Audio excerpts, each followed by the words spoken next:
예, 이제 공정거래법에 대해서 잠시 말씀드리겠는데, 여러분들이 뉴스나 신문 지상에서 공정거래법에 관한 사건들을 많이 접하고 계세요, 실제로.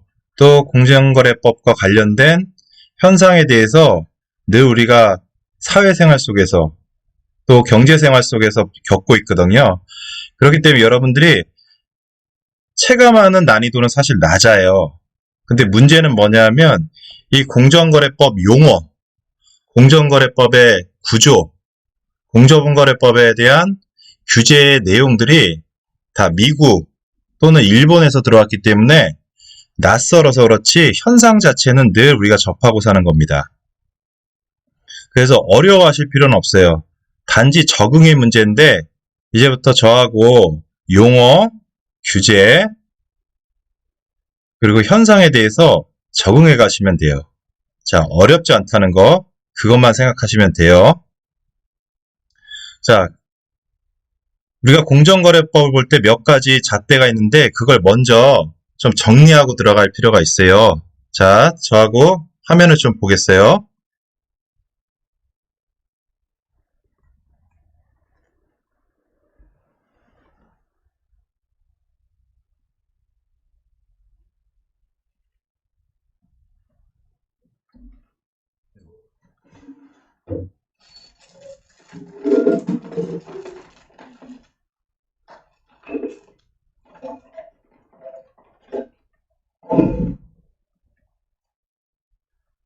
여기서도 목소리 잘 들리나요?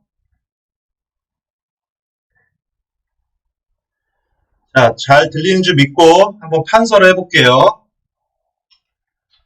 자, 공정거래법은, 자, 공정거래법에 위반 행위를 하는 주체가 있겠죠? 이 주체를 우리가 A라고 해봅시다. A 보이시죠? 자, 이런 주체가 어떤 행위를 해요.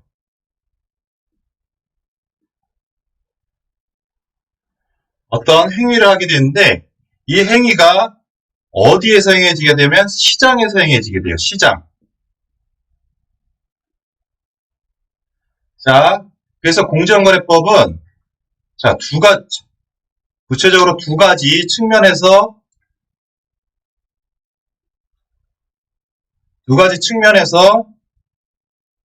자, 규율을 하고 있습니다. 그 규율의 방법이 뭐냐면 이 주체에 대한 거 그리고 이 행위에 대한 거에 맞춰지고 있어요. 자, 이 행위에 대해서는 자, 그 행위의 대상이 세 가지로 나눠질 수 있어요. 자, 이 시장에 누가 있죠? 이 시장에 다른 경쟁자도 있겠죠. 그렇죠? 자, 경쟁자가 있다면 또 내 편도 있지 않겠어요? 그래서 계열 회사 등의 자기 측 행위자들이 있어요. 또 시장에는 누가 있죠? 이런 회사, 공급자, 제조자가 있다면 그것을 소비하는 소비자가 있겠죠. 자, 이렇게 보시면 되고 공정거래법은 결국은 이 시장에서의 어떤 경제 주체가 행위를 함에 있어서 다른 경쟁자, 계열회사, 소비자 등에게 반시장적인 이 시장이란 말은 물리적인 의미도 있고 또 정도의 의미 있어요. 시장의 기능이 뭐예요? 경제성이거든요. 이 경제적인 경쟁 관계가 이루어지는 걸 완전 시장이라고 해요. 완전 시장. 자, 그 완전 경쟁 시장을 목표로 규율하는 법이에요. 자, 여기까지 봤죠? 자, 우리가 대부분 이 A, 행위를 하는 A는 대부분 회사인 경우가 많아요. 회사. 상법상의 회사. 저하고 저번 학기에 상법상의 회사에 대해서 배웠는데 회사의 구조 그릴 때 기억하시나요? 어떤 구조인지? 자, 이 구조를 한번 그려볼게요. 회사는 사람이 아니에요. 하지만 인격이 있는, 법인격이 있는 인격체이기 때문에 회사를 법인이라고 해요. 법인. 옛날에는 사단법인이었는데 지금은 영리법인이에요. 사단은 아니에요, 이제. 자, 그런 자세한 내용은 저번 학기에 배웠고요. 자, 회사를 한번 그려볼게요, 구조를. 자, 삼성전자라는 회사가 있어요.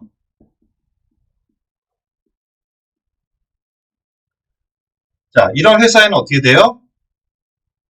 어떤 틀이 있어요. 삼성전자라고 인식될 수 있는 틀. 자, 그런데 주식회사에서는 제일 중요한 게 뭐라 그랬어요? 주식회사의 소유와 경영의 분리라고 그랬죠. 자, 이쪽 소유 쪽, 여기 경영 쪽, 보이시죠? 자, 소유는 누가 소유를 통해서 이 회사를 지배하게 되죠? 바로 주주죠. 이 주주들은 뭘 통해서 주주가 되는 거예요? 주식. 자, 주식을 처음에 배당받게 되면 그걸 인수라고 그래요. 그리고 발행된 주식을 내가 이전받게 되면 그걸 취득이라고 그래요. 그래서 우리가 법에서 인수와 취득이란 말이 있는데 그것은 원시적으로 내가 받게 되냐, 후발적으로 받게 되냐 그 차이뿐이에요. 다 주식을 이전받는 데 대한 내용이에요. 자, 경영에는 누가 있죠? 소유와 경영의 분리, 이거 가장 중요하다고 그랬어요. 이렇게 나누라 그랬어요, 항상. 자, 경영에는 누가 있을까요? 우리가 아는 이사들이 있겠죠, 이사. 감사. 이사 중에는 대표이사. 자, 이렇게 보이죠? 또 이사로 이루어지는 이사회. 자, 이거 분명히 이해하고 계세요. 자, 그럼 회사는 또 이런 주식을 통해서 자본을 끌어들였잖아요. 이 자본이 회사에 뭐가 돼요? 자본적 기초가 돼요. 그래서 여기 주식의 총합을 뭐라 그래요? 자본금이라고 해요. 자본금. 좀 안 보이시는데, 자, 자본금. 그리고 회사에는 이런 자본, 자기 자본만 있냐? 아니에요. 자기 자본만 있으면 회사를 끌어가기가 힘들어요. 그래서 타인 자본을 끌어들 때도 있어요. 그걸 구체적으로 사채라고 그러고 사채권이라는 구체적 내용도 있지만 그 밖에 여러 가지 부채라는 건 이걸 부채라고 그래요. 부채. 부채에는 사채도 있고 회사가 발행한 사채도 있고 그 밖에 금전이라든지 그 밖에 채무를 지는 부채 행위가 있는 거예요. 자, 이 자본금을 비롯한 자본과 부채를 합쳐서 뭐라 그러죠? 요걸 합쳐서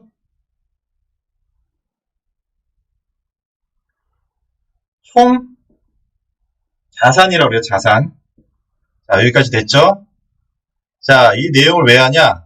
나중에 자, 저희가 공정거래법은 두 가지로 규율한다고 그랬어요. 하나는 행위, 시장에서의 행위, 또 시장에 진입하는 주체에 대한 규율을 한다고 그랬어요. 이 주체에 대한 규율을 할 때 기업 결합이라든지 아니면 지주회사에 있어서 이런 주체의 모습이 어떤 식으로 결합이 되고 어떤 식으로 지주회사가 되는지는 이 각각의 요소들을 가지고 판단하면 되는 거예요. 그래서 회사라는 걸 분석을 할 줄 알아야 돼요. 자, 여기까지 됐죠? 자, 다시 정리하면, 자, 우리가 공정거래법을 이해할 때 가장 중요한 게 뭐예요? 시장을 한정 지어 놔야 돼요. 자, 시장이 만약에 이 범위가 더 커지게 된다고 그러면 작은 시장에 하나가 있을 때와 큰 시장에 하나가 있을 때는 독점 또는 과점은 뭐예요? 몇몇이란 뜻이에요. 과점은 이런 독점, 과점, 즉 독과점의 시장의 경쟁 제한성이 시장의 크기에 따라서 달라지겠죠? 자, 그걸 이해해야 되고 그래서 시장에 대한 개념은 정의 규정에 있어요. 그리고 이런 규율의 대상인 회사가 시장에서 어떤 행위를 하는지는 자, 각각의 개별적인 행위를 우리가 살펴보게 돼요. 불공정 거래 행위라든지 공동행위 등. 그리고 이 행위들은 누구한테 영향을 미치냐? 경쟁회사 또는 계열회사 또는 소비자. 자, 경쟁회사에게는 말 그대로 경쟁이니까 어떻게 돼요? 불리하게 작용을 하겠죠. 이런 행위들이. 계열회사에 대해서는 어떻게 작용을 하겠어요? 유리하게 작용할 테고.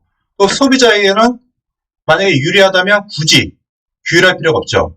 근데 소비자에게 불리하게 되니까 규율하게 되는 거죠. 그래서 경쟁회사에 대해서는 이런 행위가 불리하고, 계열회사는 유리하고, 소비자에게 불리하게 되는 거예요. 자, 요걸 살필 줄 알아야 돼요. 그리고 어떤 공정거래법에서 규율하는 회사는 단순한 A 회사뿐만 아니라 A와 연관되는 회사들, 우리가 흔히 부를 수 있는 이런 계열회사라든지 특수관계인, 관련 회사 등, 즉 A와 동등하게 볼 수 있는 그 밖의 회사들도 판단을 할 때 A와 같은 하나의 경제 단위로 볼 때가 있어요. 자, 그런 것도 조심할 줄 알아야 돼요. 자, 그래서 요 메커니즘을 전체적으로 이해해야 됩니다. 자, 요 그림과 자, 요 아래 그림만 이해해도 이 각각의 요소의 내용들만 파악한다면 공정거래법은 전체적으로 혼자 읽어도 독하기 가능해요. 근데 이 구조 자체를 이해 못하면 이게 상대방을 말하는 건지 행위자를 말하는 건지 아니면 행위 자체를 말하는 건지 또 행위자의 어떤 요소를 가지고 판단하는 건지 그걸 이해하지 못하게 돼요. 자, 이걸 분명히 이해해야 됩니다. 자, 이런 공정거래법이 있는데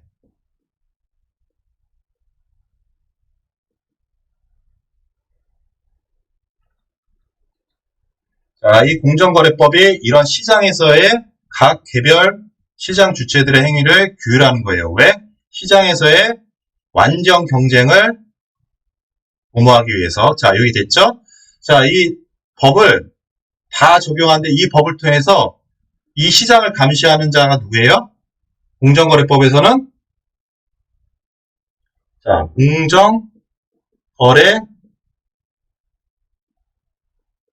공정거래위원회예요. 우리가 공정이 그러죠? 공정거래위원회.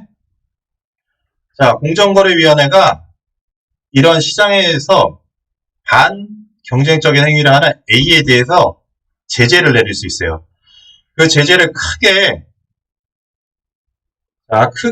두 가지 부류로 나누면 돼요. 자, 일종의 행정 제재라고 볼 수 있는데 이 행위 자체에 대해서 그만둬라 또는 이 행위에 대해서 조건을 붙이거나 이 행위 자체에 대해서 뭔가 규율하는 거 이거를 뭐라 그러냐면 시정명령이라고 해요.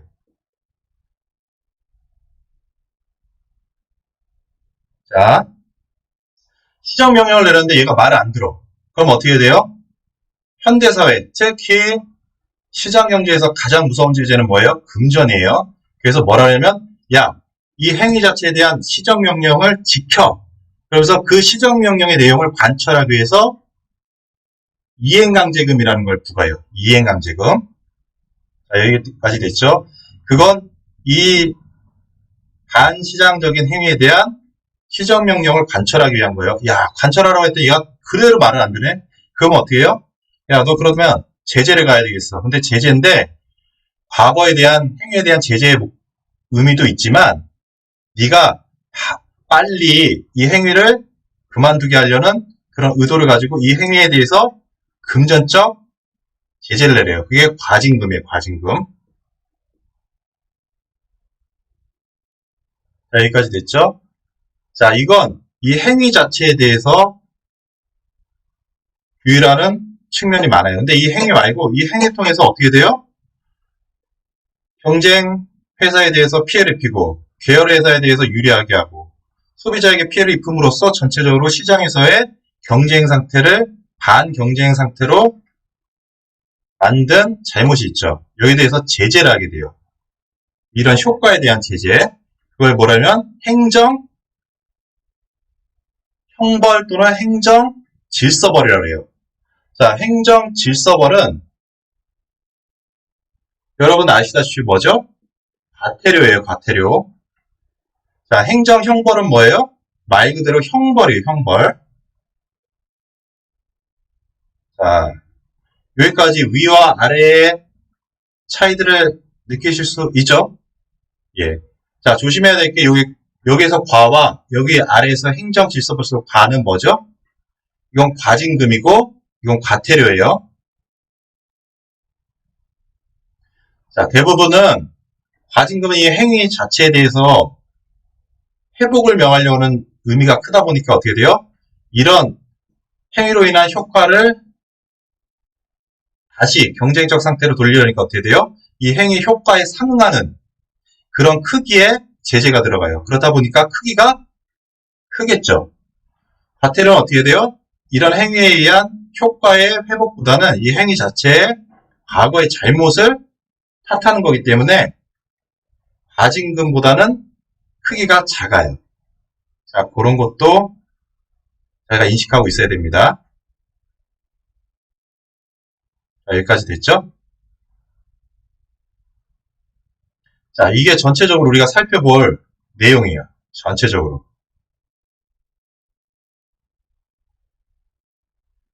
자, 그래서 여기서 조금 더 나가자면, 자, 요 행위가 이 시장에서 딱 봐도 반경쟁적인 게 너무 명확해요. 또는, 봤는데 이게 반경쟁적인지 좀 애매해요. 자, 그래서 법에서는 어떤 식으로 표현하냐면, 정당한 사유 또는 이유, 이런 표현이 있고, 부당한이란 표현이 있어요. 자, 딱 봐도 A의 행위가 시장에서 반경쟁적이에요. 그럼 뭐라 그러냐면, 야, 네가 네 행위에 정당한 사유가 있는지 입증해봐. 자, 여기까지 됐죠? A의 행위가 시장에서의 행위가 이게 이런 객체들 또는 대상에 대해서 반경쟁적인지 애매해요. 자, 그랬을 때는 어떻게 돼요? 이게 명확하지 않으니까 위법은 아닌 것 같고 부당한 것 같아요. 근데 부당도 위법의 한 종류예요. 정도의 차이일 뿐이에요. 그래서 명확진 않아. 그럼 부당한 것 같네. 그러면 야, 너의 행위는 명확진 않지만 어쨌든 시장에서의 반경쟁적 행위야. 그래서 너의 행위는 부당해. 이런 판단을 하게 되거든요. 자, 요 내용 알겠죠? 자, 지금 제가 두 가지 내용을 말씀드렸어요. 요 표현에서. 첫째 뭐냐?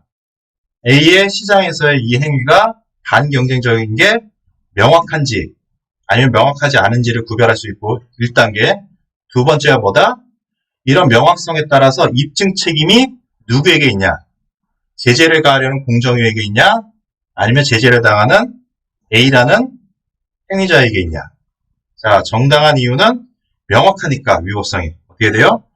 행위라는 A가 위법하지 않다는 사유, 즉 정당한 사유를 입증해야 돼요. 주장해야 돼요. 자, 부당하다는 건 뭐죠? 명확지 않으니까 어떻게 돼요? 함부로 A라는 경제주체의 시장에서의 행위를 제재를 가할 수 없으니까. 만약에 함부로 제재를 가하게 되면 어떻게 돼요? 그게 바로 반경쟁적이죠. 그렇다 보니까 어떻게 돼요? 이 부당한, 애매한 행위에 대해서는 공정위가 부당함에 대해서 입증을 해야 돼요. 자, 여기까지 됐죠? 그래서 여러분들 판례를 읽거나 아니면 법조문을 읽을 때 정당한 사유, 부당한 이런 게 의미가 엄청난 의미가 있는 거예요. 왜? 소송에서는 또는 공정위에서의 심의에 있어서는 누가 주장을 하고 입증을 해야 되는데 누가 입증과 주장 책임이냐에 따라서 이 행위가 이런 제재를 받을 수도 있고 제재를 안 받을 수도 있어요. 따라서 이 행위의 성격을 규정하는 거, 그런 규율하는 거, 그럼 판례가 어떻게 보는지가 중요한 요소가 되는 거예요. 자, 여기까지 됐죠? 그리고 대부분의 문제에서는 원래 실무에서는 이 시장 있죠, 시장. 이런 제재의 대상에 하는 행위가 어떤 시장에서 벌어지고 있느냐에 따라서 이게 시장의 크기가 정해지고 시장의 단계, 시장의 모양이 정해지기 때문에 굉장히 중요해요. 그래서 실무에서는 이 시장 획정이 제1차적 난제역 관건이에요. 자, 그런데 우리가 문제를 접할 때는 어떤다? 또는 우리가 판례를 읽을 때는 어떤다? 이 시장이 이미 주어져요. 왜? 우리는 이 시장을 알 수가 없어요. 이 시장은 여러 시장 관련자들의 행위들을 조사하고 심사하고 분석해야 되는데 우리가 그럴 수는 없어요. 그건 전제됐다는 하에서 이 시장이 이미 주어지고 단지 우리가 판단할 건 뭐다? 이 시장에서 이런 경제 주체의 행위가 과연 경쟁적이냐, 즉 정당한 사유가 있냐 없냐, 부당하냐 아니냐, 또 다른 경제 주체에게 어떤 영향을 미치냐, 이런 분석을 하는데 그치는 거예요. 자, 여기까지 됐죠? 자, 그렇다면 이제 진도를 한번 나와보겠습니다.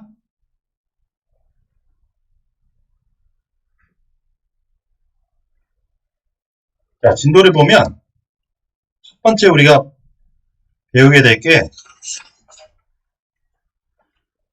자, 우리가 한 걸 보면 지금 총론을 했다고 생각하시면 돼요.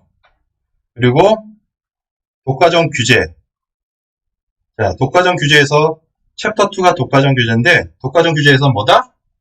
이런 행위를 규율할 것인지, 아니면 이런 지위 또는 주체의 성격을 규율할 것인지, 그 자체에 따라서 다르다는 거예요.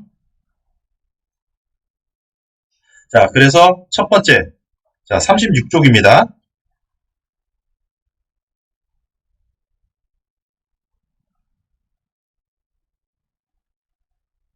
자, 독과점 규제. 자, 독점, 과점이란 말을 여러분들이 배워야 되는데, 독점이 뭐죠? 말 그대로 시장에 이런 위반의 행위를 하는 사람이 누구만 있다? 하나. 과점은 뭐예요? 과는 여럿이란 뜻이기도 하지만 법적인 의미에서 과는 독점에 가까운, 즉 다수에 가까운 여럿을 말해요. 여럿. 자, 여기까지 됐죠? 근데 여러분들 이제 법 용어 중에 과반수할 때 이 과점을 말할 때 여러분 틀려요. 이 과자가. 과반수의 과는 무슨 과자예요? 넘을 과자예요.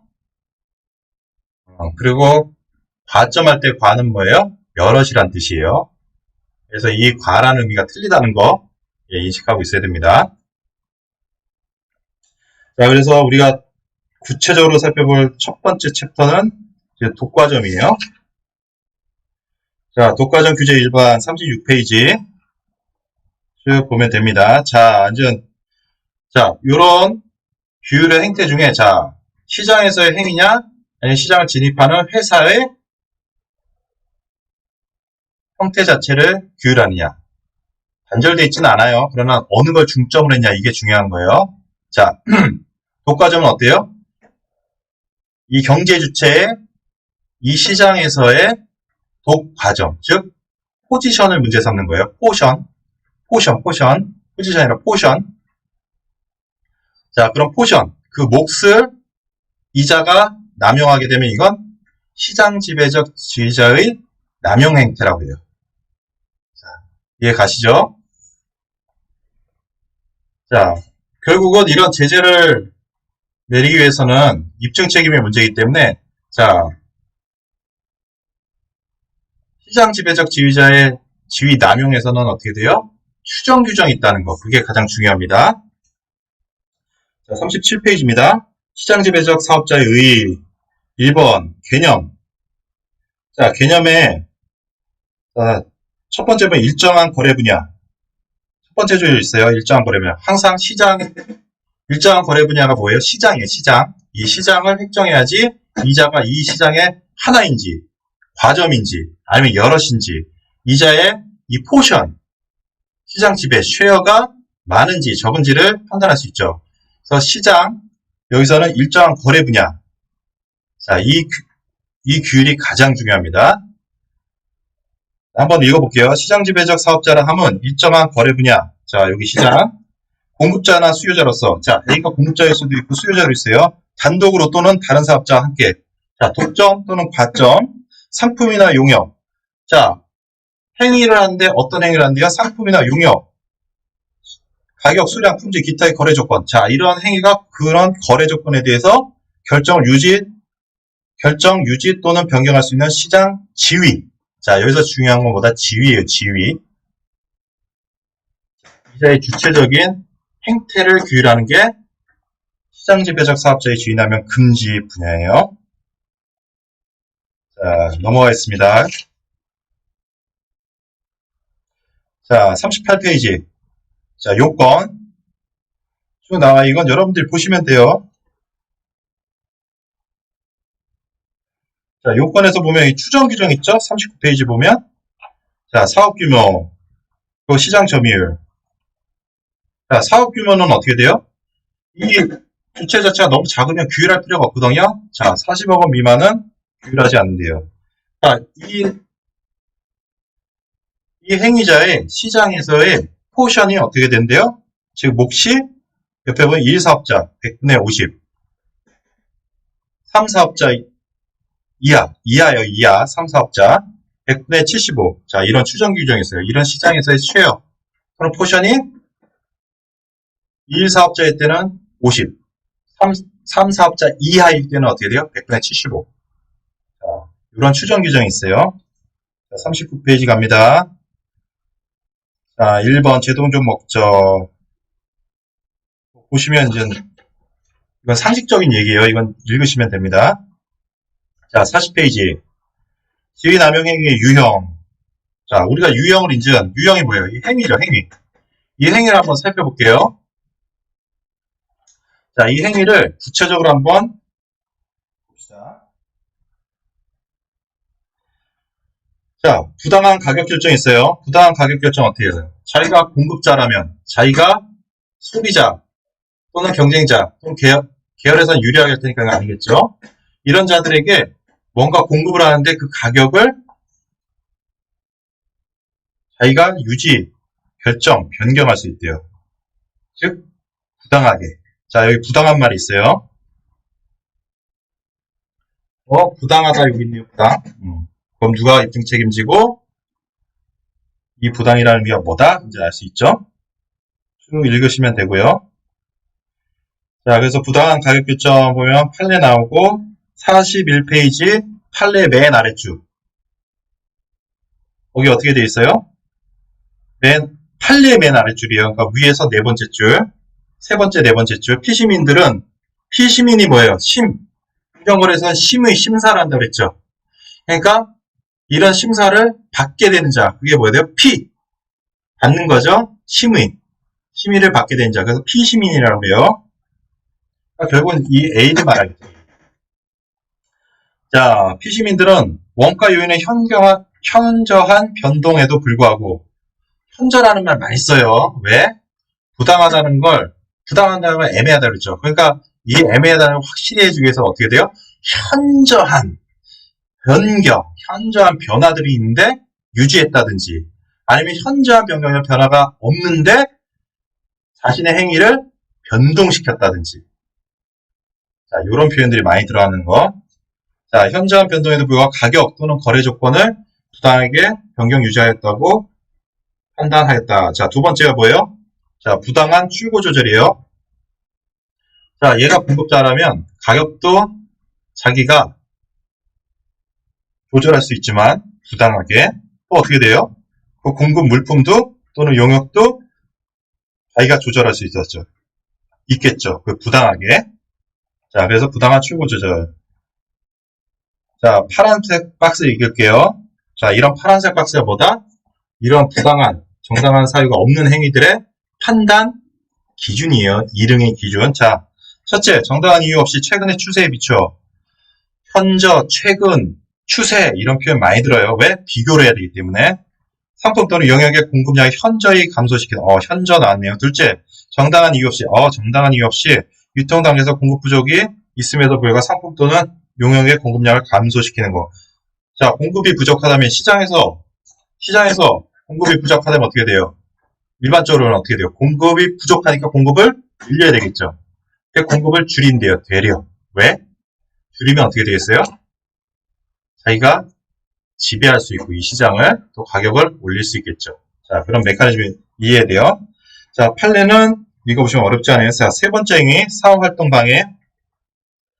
자, 이 행위가 이번엔 누구의 대상이 돼요? 자, 좀 전에는 소비자나 경쟁자였는데 이번에 어떻게 돼요? 경쟁자. 그래서 사업활동을 방해한대요. 자, 이 경쟁자에는 다른 회사도 포함되는 의미입니다. 다른 회사와 경쟁자는 의미가 달라요. 말 그대로 경쟁자는 시장에서 함께 공급이나 함께 수요 또는 함께 제조 또는 함께 생산하는 같은 위치에 대한 자라면 다른 회사는 어떻게 돼요? 그럼 같은 포지션에 쓰는 게 아니라 어떻게 돼요?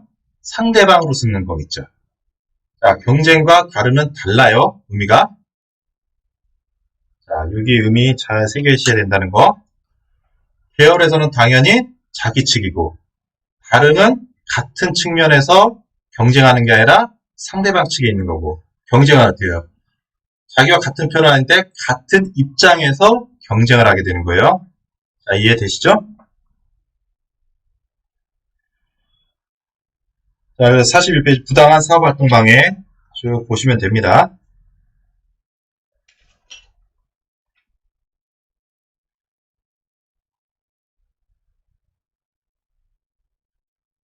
자, 42페이지. 자, 42페이지 이 표현이 불공정행위에 대해서 나오는데 여기서 한번 정리하고 갈게요. 자, 42페이지 아래쪽, 박스 아래쪽. 시장지배적 사업자의 지위남용 행위에서 부당한 사업활동 방해. 부당한, 자, A의 시장에서의 부당한 다른 회사에 대한 사업활동 방해. 자, 보이시죠? 방해와 불공정 거래행위. 자, 이런 A라는 회사, 즉 시장지배적 지위가 있던 없건 이런 A라는 회사가 시장에서 불공정 행위 자체라는 거예요. 주체의 시장지배적 지위가 없더라도. 자, 사업활동 방해는 행위 유형이 유사하기 때문에 무엇을 우선해서 적용해야 될지가 문제가 된다. 다른 사업자의 사업활동을 방해한 사업자가, 자, 다른 회사의 사업활동을 방해한 사업자가 시장지배적 사업자인 경우에는 공정거래법 3조 2 제1항 제3호가 우선하에 적용되고 그렇지 않은 경우에만 불공정거래 행위에 해당 규정이 적용된다고 보아야 한다. 자, 불공정거래 행위나 시장지배적 사업자의 시장지배 남용 행위나 다 반시장적인 행위이긴 해요. 근데 어느 측면을 더 강조하느냐에 따라서 법 규정에 적용이 달라진다는 거예요. 자, 시장지배적 지위자가 불공정행위까지 한다 그러면 어떻게 돼요? 그 특징인 시장지배적 지위 남용행위 금지 규정을 적용하고 그 외에 시장지배적 지위가 없는 자가 불공정행위로 하면 어떻게 돼요? 불공정행위 금지 내용을 적용한다는 거예요. 자, 이해 가시죠? 어디를 중점으로 하냐?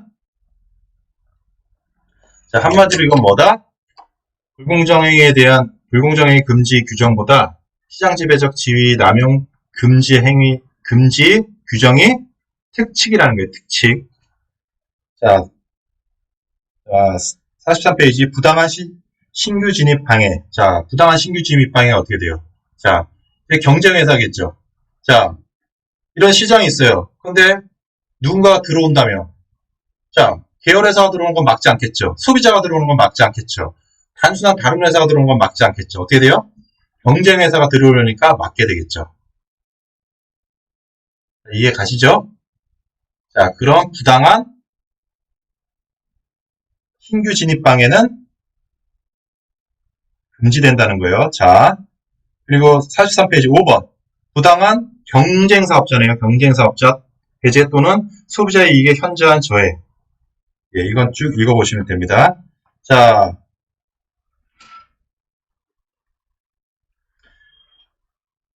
규율된 행위 측면에서 시장지배적 지위 남용 금지에서 적용되는 건 어떻게 된다? 일단 이 행위자가 시장지배적 지위자인지가 제일 중요하죠. 그래서 추정 규정이 있어요. 자, 그리고 다른 행위에 대해서 특칙이에요. 자, 그리고 행위의 종류는 어떻게 된다?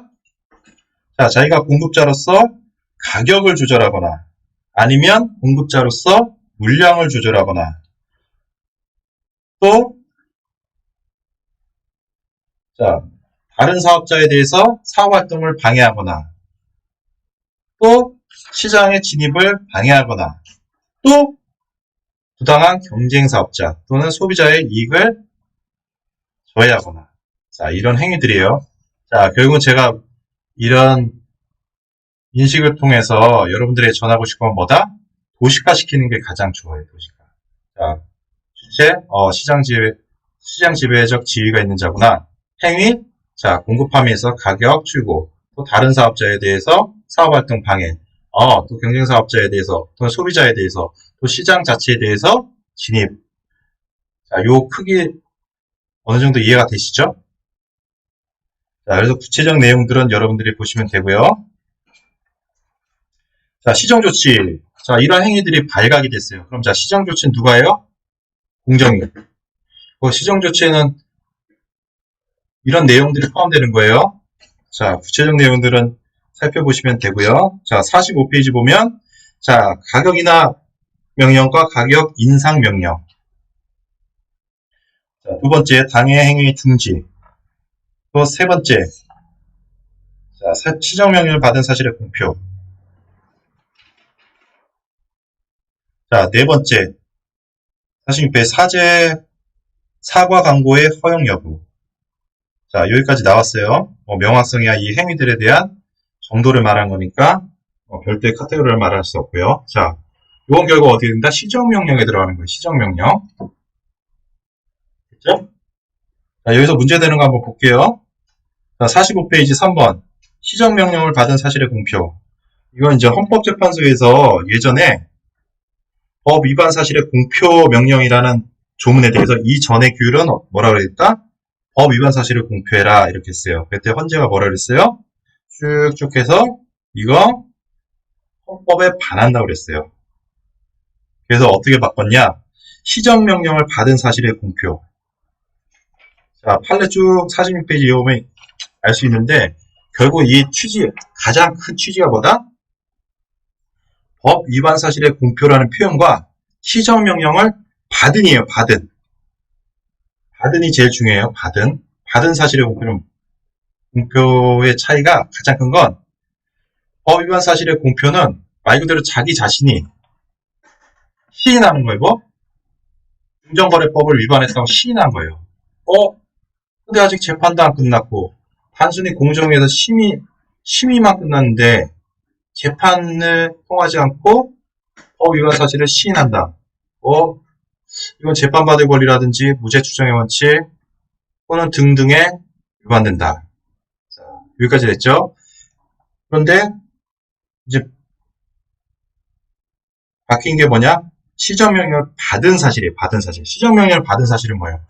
말 그대로 현상 자체를 그냥 있는 그대로 자기가 시인하는 게 아니라 있는 그대로를 공표하는 거고 야, 공정위로부터 이런 행위에 대해서 시정명령을 받은 역사적 사실 자체를 공표하는 거예요.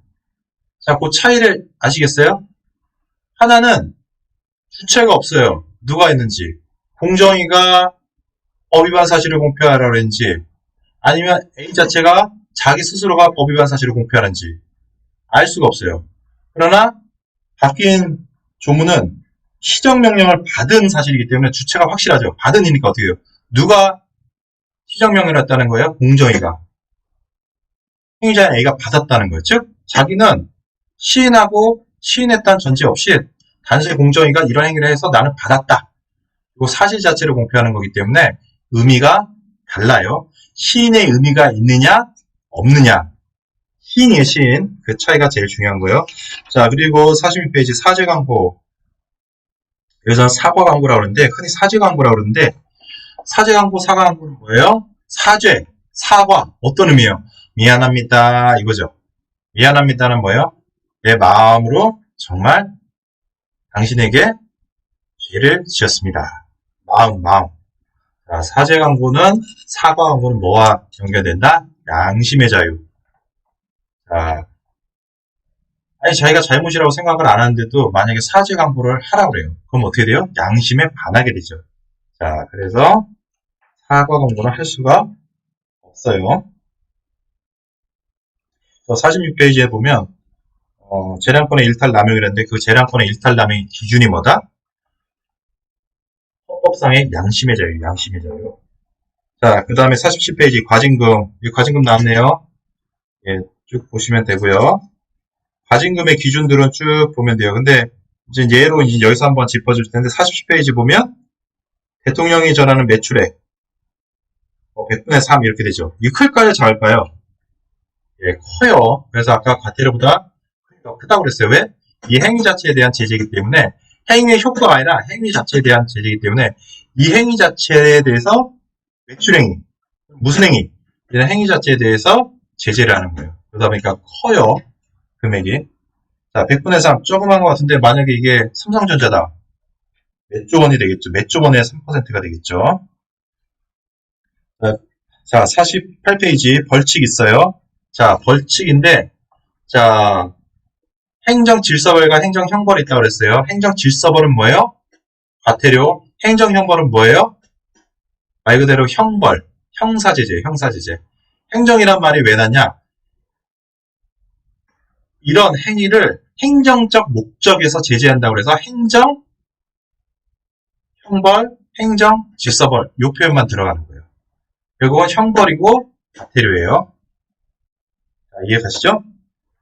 그래서 벌칙 쭉 보시면 됩니다. 벌칙 나오면 항상 따라오는 게 뭐다? 48페이지 끝에 보면 양벌 규정. 자, 이 양벌 규정 여기서만 설명합니다. 양벌 규정이 뭐예요? 이런 행위자 있죠, 행위자. 네. 이런 행위의 주체가 있는데 이런 행위는 보세요. 자, 이게 회사예요, 회사. 회사라면 누가예요? 소유와 경영이 된 경영자가겠죠. 결국은 시장에서의 반경쟁적 행위는 경영자가 하게 되죠. 이해 가시죠? 그런 처벌의 대상, 직접적 대상은 누구예요? 이런 시장에서 행위를 하는 그 행위자. 그런데 회사인 경우에 만약에 그 행위자, 경영자를 처벌했어요. 그렇다면 회사 자체는 그대로 남아있죠. 그럼 제재를 안 받죠. 그러면 회사 같은 경우는 어떤 머리를 쓰겠어요? 야, 이번에는 스몰 A라는 대표이사 말고 다른 놈 가라. 스몰 B, 스몰 C, 스몰 D 계속 바꾸게 되면 어떻게 돼요? 회사 자체는 남아있고 회사 경영자만 계속 행위자로서 처벌받게 되겠죠. 자, 이런 불합리를 없애기 위해서 어떻게 돼요? 자, 직접적인 행위자는 회사인 경우에 경영자겠지만 그 경영자가 속하는 회사 자체, 이 자체에서 처벌한다 해서 행위자뿐만 아니라 그 귀속 자체, 양벌, 양쪽을 다 처벌한다고 해서 양벌 규정이라고 해요. 자, 이 양벌 규정의 의미는 어떻게 돼요? 수범자, 즉 공정거래법의 수범, 지켜야 될 자가 행위자뿐만 아니라 행위자의 배우자도 수범자가 되어 있죠. 그래서 수범자의 확대 기능이라고 해요. 처벌도 또 행위자뿐만 아니라 그 배우 행위자 처벌받죠. 그러니까 어떻게 돼요? 처벌 범위의 확대도 가져와요. 자, 이런 표현들 아시면 됩니다. 자, 49페이지. 자, 49페이지 보면 끝에 보면 49페이지 첫 번째 문단의 끝에 보면 첫 번째 문단 보면 이게 전속 고발권에 관한 얘기예요. 전속 고발권 없앤다는 얘기가 많았는데 입법화하고 그러니까 입법 예고까지 하고 그랬는데 결국 입법화되지는 않았어요. 전속 고발권이 뭐예요? 자, 전속 고발 고소는 어떻게 돼요? 형사 제재를 하게 하는 거죠. 그럼 형사 제재는 공정거래법에서는 공정거래법의 제재 중에 어떤 거예요? 여기죠. 행정 형벌 중에 형벌로서 형벌. 자, 요 형벌을 가할 때 형사 제재는 누가 하게 돼 있어요? 검찰의 고발을 통해서 검찰의 기소를 통해서 법원이 재판을 하게 돼 있죠. 근데 검찰이 법원에 기소를 하기 위해서는 뭐가 필요해야 돼요? 그 단서라고 그랬는데 수사의 단서로서 공정거래위원회에 고발이 필요해야 돼요. 고발. 근데 다른 사람이 하면 안 돼. 이런 행위를 발견했다고 해서 다른 사람이 고발해봐야 검사들이 수사를 하지 않는다는 거예요. 기소를 하지 않는다는 거예요. 그래서 전속, 누구에게? 공정거래위원회에게. 그러면 우리가 시장에서 이런 위력행위를 많이 보게 되잖아요. 그럼 어떻게 돼요? 그걸 발견한 사람들은 공정위에 형사제재를 위한 고발을 요청하게 되는 거예요. 요청. 자, 요청이란 말, 고발이란 말, 기소라는 말, 수사에 단서라는 말, 잘 기억하셔야 됩니다. 자, 49페이지. 자, 고가점조 시장구조의 개선, 제도의 취지 쭉 보시면 되고요. 내용. 자, 이렇게 해서 첫 번째 시간은 자, 용어라든지 구조, 이해의 잣대에 대해서 우리가 한번 파악해 봤어요. 그리고 구체적으로는 시장 지배적 지위자의 지위 남용으로 인한 제재의 구체적 내용 이렇게 살펴보았습니다. 자, 잠시 쉬고 그 다음 챕터로 넘어가겠습니다. 10분 쉬겠습니다.